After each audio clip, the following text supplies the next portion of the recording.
So one of the things that we really wanted to do, and I guess this comes as part of my role, and one of the changes that we had made in the trust was to put curriculum and careers together.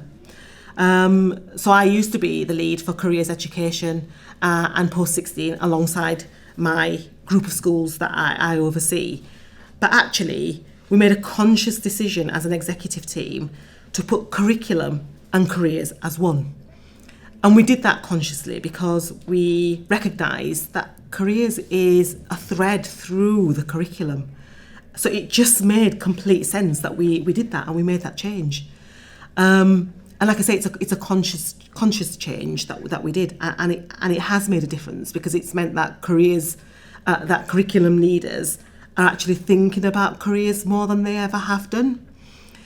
And it has also meant that our learners, our students in school, are thinking about it in that same way as well. So when they go to different subject specialisms, careers is thread through within those subject specialisms, and it doesn't matter what key stage they're at. So for example, when we go to a primary school and you've got that one teacher teaching discrete subject areas, when they teach everything, don't they? Whether it be a year one or a year two teacher, they teach every part of the curriculum.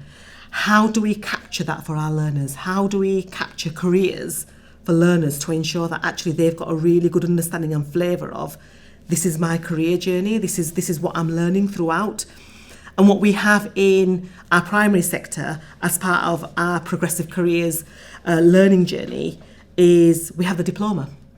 And that works brilliantly for them. So when they're doing something on careers, well, they get a diploma for that, which is like a badge, a recognition to say, you've hit that, brilliant. And when they do something else, say, for example, they lead an assembly, well, that's something else that they've met, which is brilliant. And that goes on in our outward schools into secondary. We don't call it the diploma in secondary, we call it the honours programme. So again, through the honours programme, they might get a badge for, again, students love badges, so hence we've got badges for our honours, and there's hundreds and hundreds of them.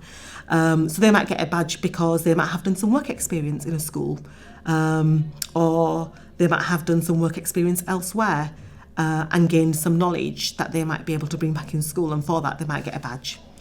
Or they might have attended a voluntary talk on a particular career, and they might get a badge for that because they've actually done that. Or they might have gone to a CV writing session, and again they might get a badge for that because they've done that off their own back. So we've got these real mechanisms built into the systems that we've got across Outwood, which sees a thread all the way from reception children all the way to post-16, which means that if a child started in reception in an Outwood primary and left secondary school at post-16 in an Outwood secondary, actually they would be, as part of their learning journey for careers, they'd be able to see that real thread coming through.